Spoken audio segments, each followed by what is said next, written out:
Before starting jiu-jitsu, I had no hobbies. Just being a housewife and being a homeschooling parent and homeschooling 5 kids, I didn't have time to do anything else.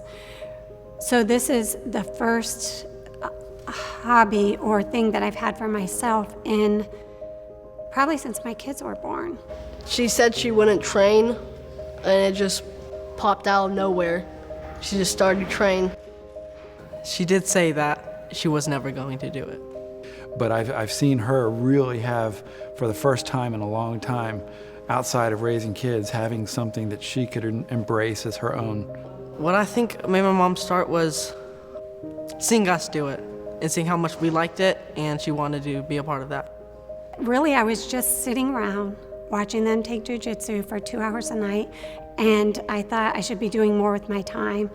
I could kill 2 birds with 1 stone if I take class, I can exercise, rather than just sit on a bench for 2 hours. Once the kids got involved with it, we became really passionate about it.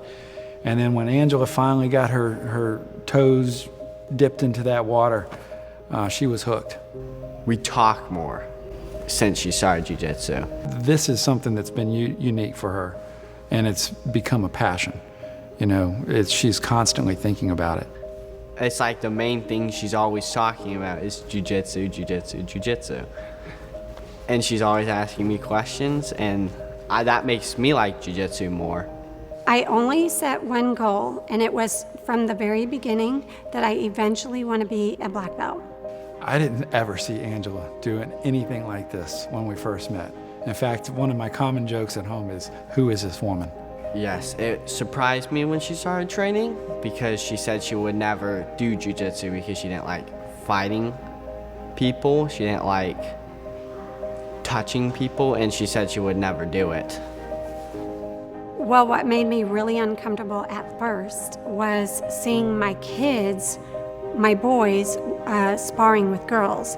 And I thought, oh, there's no way I'm gonna go to a class and spar with an adult man. But luckily, in the fundamentals class, you don't do that. The women spar with women and the men spar with men. And so that got me used to sparring with women. And then as I moved up, I started sparring with men. And at that point, I wasn't uncomfortable anymore. I don't know what made her love jiu-jitsu so much, but she does. My mom loves jiu-jitsu because I think she likes the competitiveness of it and just sparring people. I might be tired during the warm-ups and questioning why I came back. I might be tired during drilling and having the same concerns. But once I start sparring, it reminds me of wrestling with my siblings. And I love it. It's invigorating. It reminds me of what my body can still do and what my mind can still do. It's exciting. There's an adrenaline rush. There's a surge of power and emotions and hormones. Energy just goes through the roof. And when the sparring session is over or the class is over, I'm always like shocked that I did it. When you are struggling with another person and you're trying to overcome them, that's like any other challenge in life. I do feel like when I'm on the mats with people, sometimes I'm not wrestling that person or grappling with that person. I'm grappling with and I'm overcoming some problem in my life that I've been thinking about. Outside of jiu-jitsu, if I have hurdles that seem insurmountable, I just kind of break them down the way that I do jiu-jitsu and kind of frame them mentally the same way I frame my hurdles in jiu-jitsu. I hit a move I've been running through my mind that my coach has been telling me, you have to do this the right way.